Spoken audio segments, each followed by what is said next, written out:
When I was a kid, the disaster we worried about most was a nuclear war. That's why we had a barrel like this down in our basement filled with cans of food and water. When the nuclear attack came, we were supposed to go downstairs, hunker down, and eat out of that barrel. Today, the greatest risk of global catastrophe doesn't look like this. Instead, it looks like this. If anything kills over 10 million people in the next few decades, it's most likely to be a highly infectious virus rather than a war. Not missiles, but microbes. Now, part of the reason for this is that we have invested a huge amount in nuclear deterrence. But we've actually invested very little in a system to stop an epidemic. We're not ready for the next epidemic. Let's look at Ebola. And a large epidemic would require us to have hundreds of thousands of workers. There was no one there to look at treatment approaches, no one to look at the diagnostics, no one to figure out what tools should be used, but that was never tried. So there was a lot that was missing, and these things are really a global failure. The WHO is funded to monitor epidemics, but not to do these things I talked about. Now in the movies, it's quite different. There's a group of handsome epidemiologists ready to go. They move in, they save the day, but that's just pure Hollywood. The failure to prepare could allow the next epidemic to be dramatically more devastating than Ebola. About 10,000 people died, and nearly all were in the 3 West African countries. There's 3 reasons why it didn't spread more. The first is there was a lot of heroic work by the health workers. They found the people and they prevented more infections. The second is the nature of the virus. Ebola does not spread through the air. Third, it didn't get into many urban areas, and that was just luck.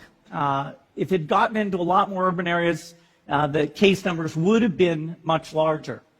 So next time we might not be so lucky.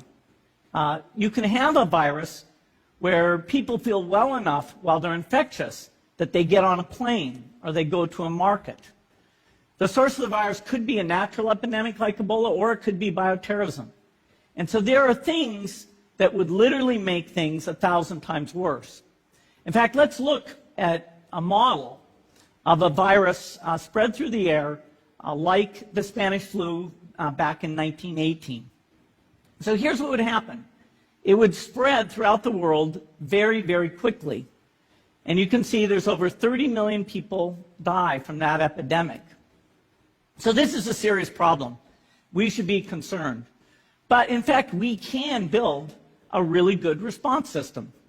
We have the benefits of all the science and technology that we talk about here. We've got cell phones to get information from the public and get information out to them. We have satellite maps where we can see where people are and where they're moving. We have advances in biology that should dramatically change the turnaround time to look at a pathogen and be able to make drugs and vaccines that fit for that pathogen. So we can have tools, but those tools need to be put into an overall global health system. Imagine what it's like to live in extreme poverty. You have to think about the basics like your next meal all the time. An extremely poor family mostly has access only to the food that they grow themselves. If you have a bad harvest, one of your animals gets sick, you're going to have a period where you're not getting enough food. Daughters in these families have to gather water and wood. They have to cook dinners on an open fire with lots of smoke, and then they have to clean everything up. If they get a chance to do schoolwork at all, it's going to be very late at night. They need a lamp, if they have it, to be able to do that work. So the upshot is, if you're extremely poor, your time and energy really goes to mere survival. Is poverty inevitable? The answer is no. We asked 2,000 people on what they thought was going on with poverty. We told them the 1990 number and asked them to guess where it had gone. And their guess was that it had fallen from that 36% down to 22%. In fact, the real line is far, far better. It drops all the way down to 9%. That means since 1990, 1.2 billion people have overcome extreme poverty. As the economist Max Roser has said, the newspapers could have run a headline, number of people in poverty fell by 137,000 since yesterday, every single day for 25 years, and been right. Real news. According to the World Bank, this extreme poverty definition we use is a cutoff of about $1.90 per day or less. Getting out of extreme poverty is not the end goal. We want people lifted up way beyond extreme poverty. But it's really the start that gets things going, that gets countries on the way to self-sufficiency and moving towards middle income. So this is not just about the individuals, it's also about the countries themselves. A single dot is representing 1 million people. Right now, you're seeing the number of dots that represent the number of people who overcame poverty since 1990.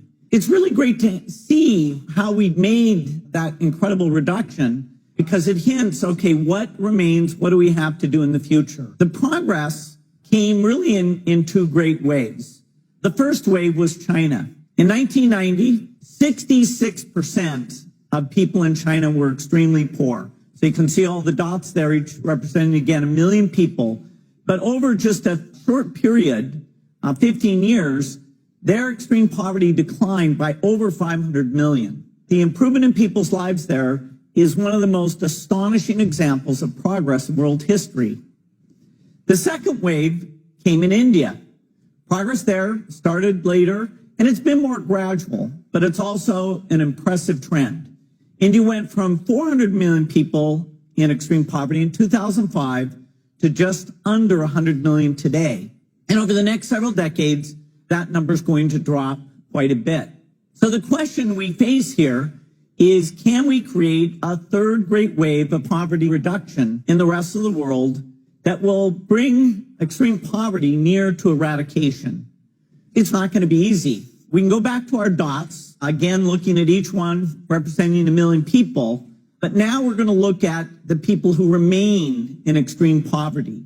So starting back in 1990, we're going to take all those dots and do a pie chart that gives us a sense of what it looked like by region back in 1990. So you can see sub-Saharan Africa, the blue part there, represented a relatively small slice of extreme poverty in 1990.